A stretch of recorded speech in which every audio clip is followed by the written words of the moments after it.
Street Fighter Alpha 3 is widely considered one of the finest 2D fighters ever made, bursting with style, options and a cast that helped define the genre. But just when you thought Capcom had left this legendary game frozen in time, they've gone and changed everything. This isn't just a port, this is something else, something important. 4 long overlooked fighters are finally stepping into the ring in what might just be the ultimate home edition of Street Fighter Alpha 3. And if you're a serious fighting game fan, this is the kind of thing that should absolutely be on your radar. So, what exactly has Capcom done, and why does it matter now in 2025? Well, today we're diving into the 4 characters being added to this long revered fighter, and exploring why this long overdue home debut is so important. Hello ladies and gentlemen, Big Daddy Top Hat here. This is why Street Fighter Alpha 3 just got even better. Yeah! Despite being released 27 years ago, the classic fighting game Street Fighter Alpha 3 has just received a major content update. So, how and why has this happened? Well, a few months back, the massive Capcom Fighting Collection 2 burst onto the scene, an epic compilation package containing 8 cult favourite titles that many fighting game fans had been crying out for to be re-released for years. Amongst these video games, we would of course see the return of Street Fighter Alpha 3 Upper. Street Fighter Alpha 3 Upper is an enhanced arcade version of Street Fighter Alpha 3 released by Capcom in 2001. While the original Alpha 3 debuted in arcades in 1998 on Capcom's CPS2 hardware, Upper was built for Sega's more powerful Naomi arcade system. This allowed for smoother performance and graphical upgrades, though the core visual style, 2D sprite-based animation with anime flair, remained consistent with the Alpha series aesthetic. In terms of gameplay, Upper made some minor balance adjustments, but retained the same fundamental mechanics as the original. The hallmark ISM system, allowing players to choose between A-ism, multiple supers, X-ism, one powerful super, Super Street Fighter 2 style, and V-ism, custom combo-based gameplay, remained intact. While these changes were appreciated by some, competitive players generally stuck with the original's Alpha 3, as the new characters weren't always as finely tuned for tournament play. The most notable change in Alpha 3 Upper was its expanded character roster. While the original arcade version featured a large selection of fighters from Street Fighter 2, Final Fight and earlier Alpha titles, Upper added 6 more characters that had previously only appeared in console ports. These consisted of Guile, DJ, Fei Long, T-Hawk, Evil Ryu and Shinakuma, all in all resulting in the largest roster a Street Fighter game had ever seen. The existence of Upper aimed to unify the arcade and home versions of the game, delivering, at least roster-wise, the most comprehensive iteration of all. Now here's the mad part. You can play this newly updated version of Street Fighter Alpha 3 with the extra characters right now as part of the epic Capcom Fighting Collection 2. But what's even more mental, if you use my link, you can grab all 8 games in the collection for 32% off, a serious deal for any fighting game fan. And it doesn't stop there. I can also get you up to 90% off of thousands of other titles too, from the fully loaded Street Fighter 6 Season 1 and 2 Fighters Edition to Fatal Fury City of the Wolves, now featuring Ken Masters of all people. So go ahead, build yourself a ridiculous shopping list of bargains, load up on greatness and thank yourself later. Happy shopping! Despite being a solid upgrade, Alpha 3 Upper back then didn't make a huge splash in arcades. This was because, despite the improvements, it only ever saw limited arcade distribution and was never released in arcades outside Japan, making it something of a curiosity, even among hardcore fans. Thus meaning for many, Upper served more as a stepping stone towards further editions of Street Fighter Alpha 3 rather than being one that many people actually played or even really knew about for that matter. When Street Fighter Alpha 3 was released for the Game Boy Advance in 2002, also under the title Street Fighter Alpha 3 Upper, it raised more than a few eyebrows. But GBA, after all, wasn't exactly known for being a haven for technically demanding 2D fighters. It had just 2 face buttons, no analog stick, and a screen that made fine detail difficult to appreciate. Hardly the ideal platform for a game famous for its intricate mechanics, huge roster and combo-heavy gameplay. And yet, against all odds, Alpha 3 Upper on GBA turned out to be something of a technical marvel. Capcom and British developer Crawfish Interactive somehow managed to cram the essence of Alpha 3 into a tiny cartridge, and even expanded on it in certain ways. Most notably, the GBA version introduced 3 new characters never seen in any previous Alpha 3 releases. Maki from Final Fight 2, Eagle from the original Street Fighter, and Yun from Street Fighter 3. These additions were completely unexpected and gave a handheld version a unique selling point.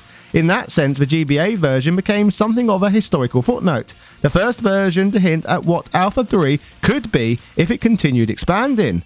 But of course, these achievements came with compromises. First and foremost, the GBA's limited control scheme posed a major hurdle. The system only had 2 face buttons as mentioned, meaning heavy and light attacks had to be triggered with button combinations, or context-based inputs. This made executing combos and supers far more difficult than on traditional home consoles or in the arcade. And while the game did include all 3 ISM fighting styles, Aism, Xism and Vism, pulling off a custom combo in Vism with GBA controls often felt more like wrestling the hardware than mastering the character.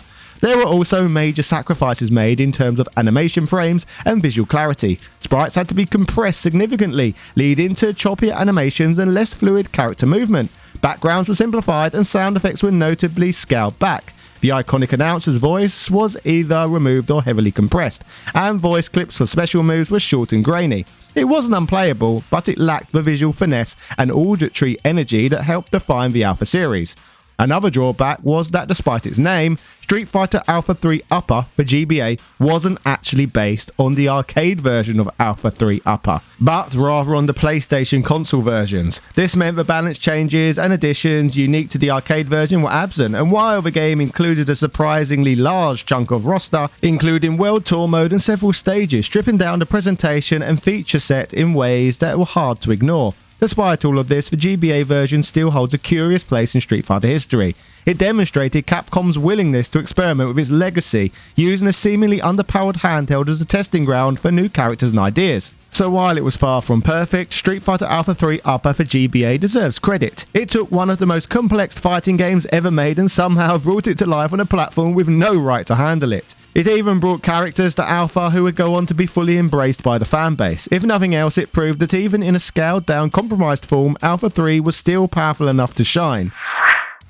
Next up, we received Street Fighter Alpha 3 Max, released in 2006 for the PlayStation Portable, and it's often hailed as the most complete version of Alpha 3 ever produced. It combined content from every previous iteration, arcade, console and handheld, and then went even further by adding another exclusive fighter and more modes. For fans, this was a dream come true, a version of Alpha 3 that finally tied together all the loose ends into one cohesive, content-rich package. But as we'll see, that ambition came with some trade-offs. Alpha 3 Max introduced a handful of exciting new gameplay modes. Variable battles added tag-style fighting reminiscent of King of Fighters or Tekken Tag, while 100 Kumite tested endurance in a marathon of opponents. Reverse Dramatic Battle was a chaotic twist, pitting the player against 2 AI fighters at once. World Tour mode returned from the PlayStation version, allowing for stat growth and customized ISM builds. It was all impressively deep for a portable game, but many of these modes were ultimately best suited for casual play. The lack of consistent online multiplayer, especially in an era where infrastructure was limited, meant that much of a game's appeal was locked to single player or local matches only. Then there's the issue of the PSP's hardware itself. While the visuals were crisp and animation surprisingly smooth, the controls were another matter entirely. The PSP's D-pad, infamously shallow and unresponsive, made executing precision motions, especially supers and Vism custom combos, a frustrating experience at times. For a game that thrives on precision and timing, this was a serious blow to the competitive viability of the release. Even seasoned players struggled to maintain consistency with combos or reversals, making it feel more like a proof of concept than a serious way to train or compete. Load times were another compromise. Though not outrageous, they were noticeable, especially between matches or when loading certain modes. While forgivable for a handheld title at the time, it contributed to the sense that Max, while bursting with features, was still constrained by its platform.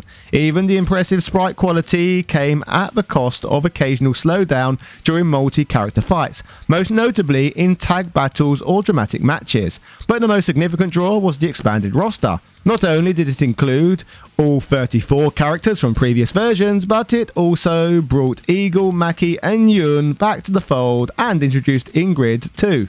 Their inclusion in Alpha 3 Max made it the definitive character lineup, at least on paper. However, while their sprites and movesets were faithfully recreated from other games, some hardcore players noticed minor animation oddities and frame inconsistencies, likely due to memory and performance constraints on the PSP. So while Street Fighter Alpha 3 Max is undoubtedly a landmark title in terms of content, it's always lived in the shadow of its own limitations. Sure, it gave players more characters and modes than ever before, but in a format that never quite did them justice. For years it stood as the definitive version of Alpha 3 in spirit, yet many fans longed for a way to experience that same breadth without the drawbacks of a handheld. And now, with Capcom Fighting Collection 2, that moment may have finally arrived.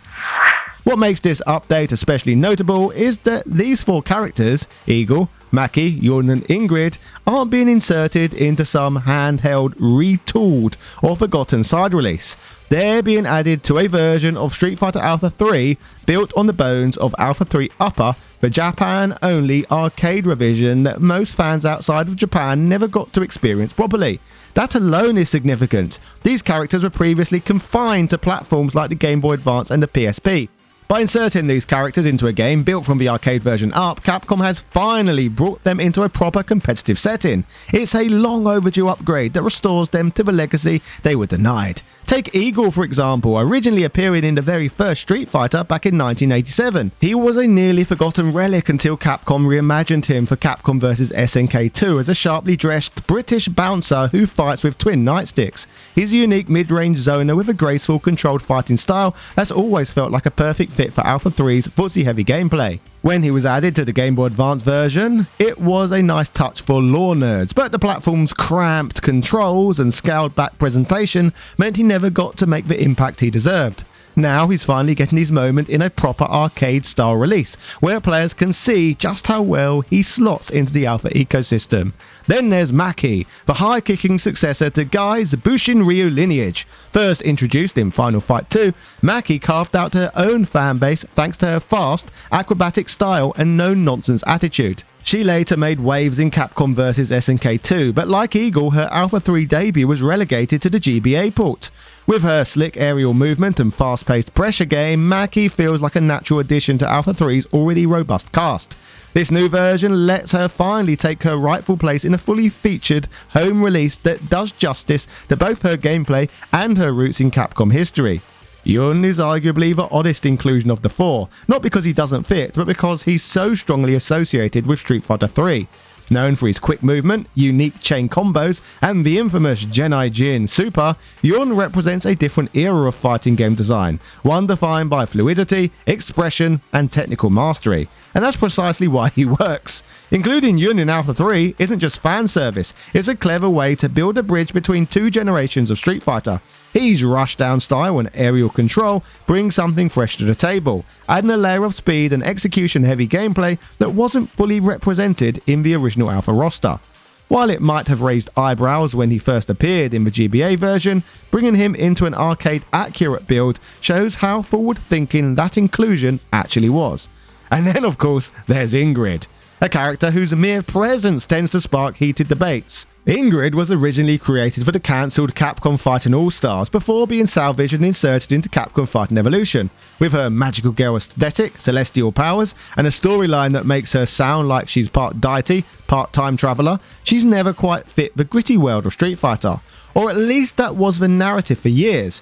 But times have changed. In 2025, the fighting game landscape has broadened. Audiences have embraced bombastic, stylized characters. And in this new climate, many people feel Ingrid no longer feels out of place. She feels, well, modern. There's also a growing cult following around her, especially in Japan, where she's remained a popular figure in fan art, polls, and cosplay. Her elegant, floaty moveset and striking visual identity now feel more like an asset than a distraction. From a marketing standpoint, reintroducing Ingrid right now is a strategic masterstroke. It gives long-time fans a reason to reevaluate her, and it introduces her to new players who might be more receptive than ever. Let's be honest, this major update has not been made for any kind of fan service. It's foreshadowing. Because yes, Ingrid is now officially part of Street Fighter 6 Season 3's DLC lineup.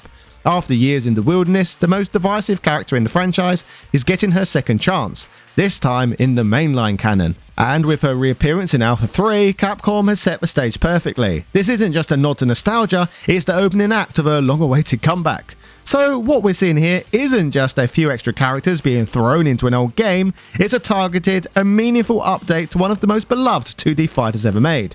For years, Alpha 3 Max was the only version that gathered all the pieces, but it was limited by its hardware and trapped on a handheld. Capcom Fighting Collection 2 corrects that by giving us a fully modern, home-friendly version of Alpha 3 Upper with the definitive cast and competitive viability intact. It's the kind of revision that finally gives these characters a spotlight they've long deserved, while letting the game's legacy evolve without rewriting what made it great in the first place. Don't forget that you can play the newly updated version of Street Fighter Alpha 3 with the extra characters right now as part of the epic Capcom Fighting Collection 2. But what's even more mental is that if you use my link, you can grab all 8 games in the collection for 32% off, a serious deal for any fighting game fan. And it doesn't stop there, I can also get you up to 90% off of thousands of other titles, from the fully loaded Street Fighter 6 Season 1 and 2 Fighters Edition to Fatal Fury City of the Wolves, now featuring Chem Masters of all people. So go ahead, build yourself a ridiculous shopping list of bargains, load up on greatness, and thank yourself later. Happy shopping, and I'll see you all again soon. Cheerio!